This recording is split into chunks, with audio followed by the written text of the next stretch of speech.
I am Bianca Baldasarre Saturnio, and I am doing a small presentation which is an overview of Song Dynasty ladies' clothing from China. Song Dynasty ran from about 900 to mid-1200s and encompassed a lot. The main fashion in Song Dynasty was a sleek and simple look, which went along with the beliefs of Neo-Confucianism at the time. There are multiple parts to a Song Dynasty outfit. First off, you would start off with what is called the Hu. It's written Ku, and it is a pant. It is a crotchless pant that is worn under everything. Then you would have the Shan, which is a robe, or you would have a Diaodai, which is a chest strap, or another one called a Mojion, which is another kind of chest strap, which I could not do on these dolls because I found as I was putting on them, you need a chest to put a chest strap on. So by that, way of logic, children probably did not wear chest straps, or at least hard-bodied people did not wear chest straps. And then you would have the shan over that, which is the shirt. And on top of everything, if you were a noble lady, you would have what is called a beiji, which is a long overrobe. This is based off a commoner's outfit, so it is a pair of ku, the skirt, which is called a ching, and then the shan. And there are various paintings that show commoners wearing various kinds of this, and you can see the pants, you can see the skirt, you can see the robes and the chest straps, and all various ways of dress. And the one at the end, I have dressed as a servant, and she is also wearing the hu and the chin and the shan underneath the green robe, which is called a yuanling pao, and it's kind of a unisex robe. It was worn a lot by male officials wore that robe, men in general wore that robe, and female servants wore that robe. So whenever you see a painting of a noble lady and she has some attendants standing behind her, they're wearing those kind of robes. So you can cut, they're really small, and I apologize. But those ladies in the background are all wearing yuanling pao. And actually in later dynasties, there is a yuanling shan, which is a short robe like this with the round collar. And then this one is based off a noble lady, so she has the diaodai, she has the ku, and then she has these pants that are called songhu. And songhu have only been found in paintings of noble ladies and in tombs of noble ladies. And after making this, I can only guess that it was done that way because it takes some tailoring. It takes some very precise measurements to get it to tie right on the side, where it's not going to pull the seams all to one side or do, basically mess up the seam lines. She would have also worn the shan. That one is made of silk, and it is a woven silk that has a pattern in it. And in all of my tests and everything of regular clothing, it fit just fine. I made it out of that, and it won't go on the doll. Because it does not move at all. And I'd only ever worked with that to make partlets, so I had no idea. But the commoners probably would have worn rami or hemp. They did not have flax linen, so they used rami. I have used linen because rami and hemp are a little bit pricey. This is made of silk cotton. Cotton is period for Song Dynasty. They actually got the cultivation and processing of cotton to the point that they could make fabric towards the middle end of Song Dynasty because they were trading with Egypt for the cotton seeds. And so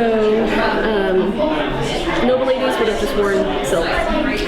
Silk, silk, silk. And then anybody under that would have worn what they could get their hands on.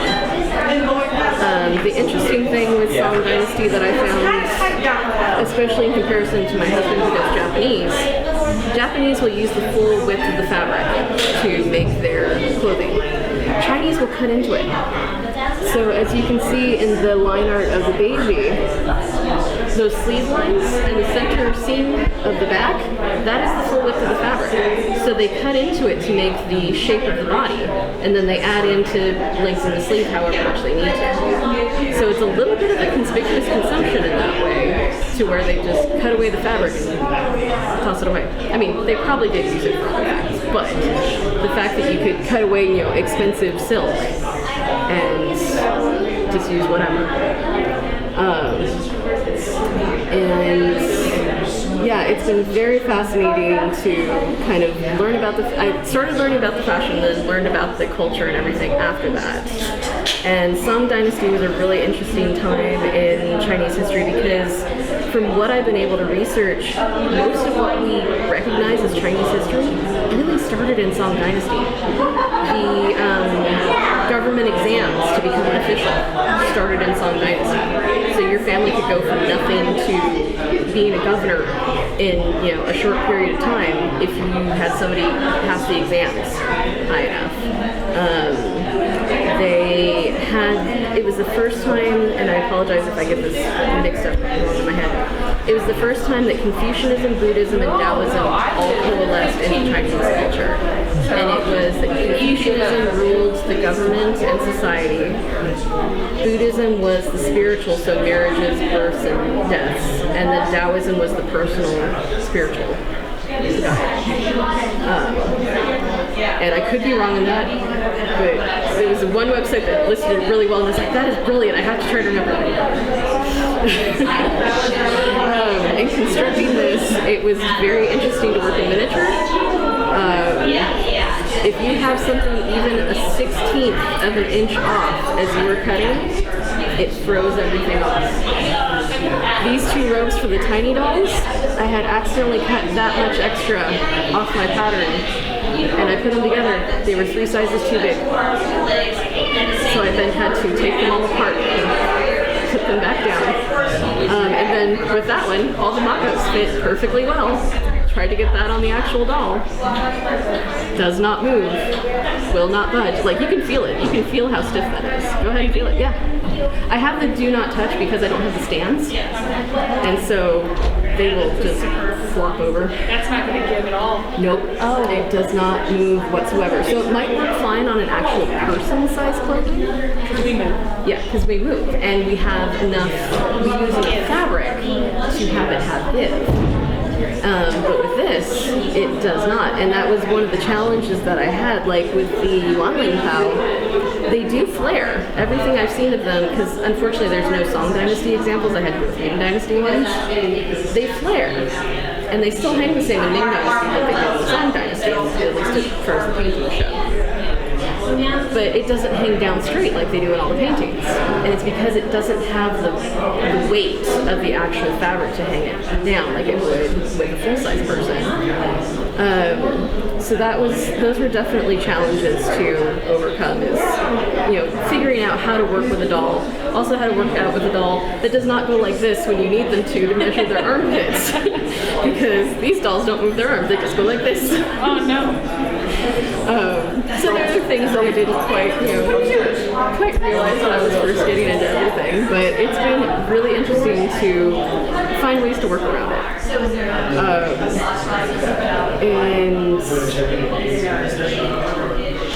If you guys have any questions, I'm starting to feel like I'm repeating myself. When it came into the concerns on, especially like the caste, I don't think caste system is necessarily, but definitely the class system. Yeah. Do you think that weights would have been added to a lighter fabric to get that full, straight pull down? Not necessarily. It was probably cut in a way that helped it to, lay flat. Also, the way that the Mojang and the Diaodai act is they act as a binder. So there wouldn't have been not to be culturally appropriative or anything like that, or racist.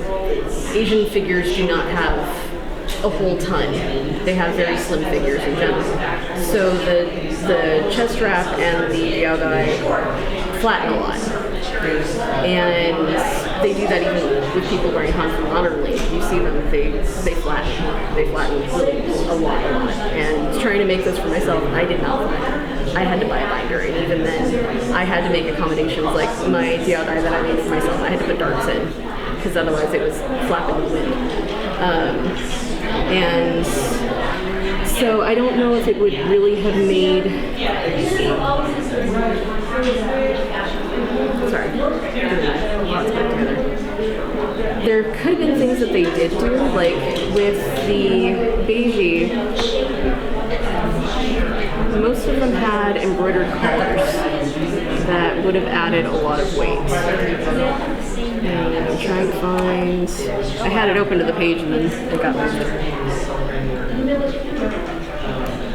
Yep, here it is. So these are shan. These are outward shan, and they all have these very, very heavily embroidered collars.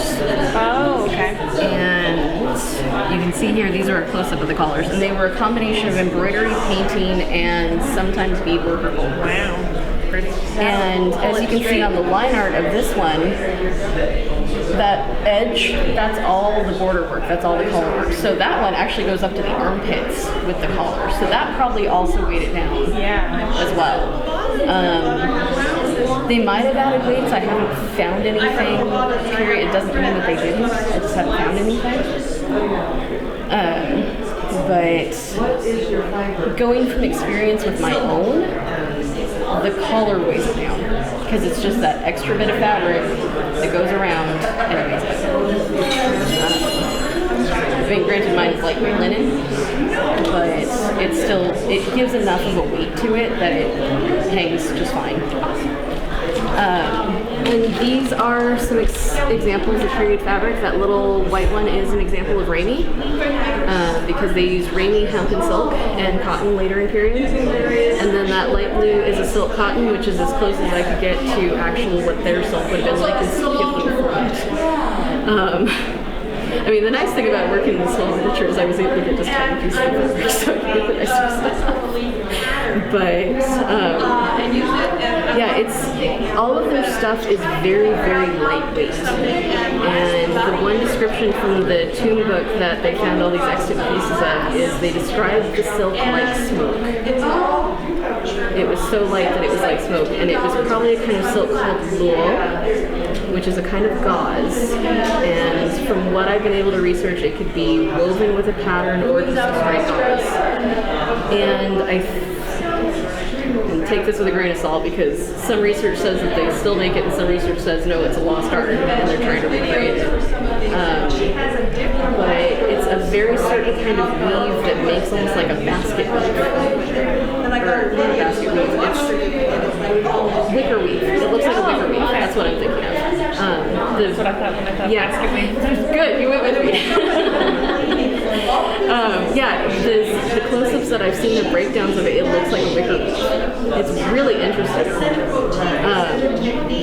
But not something I'm going to be able to get, just offline, really.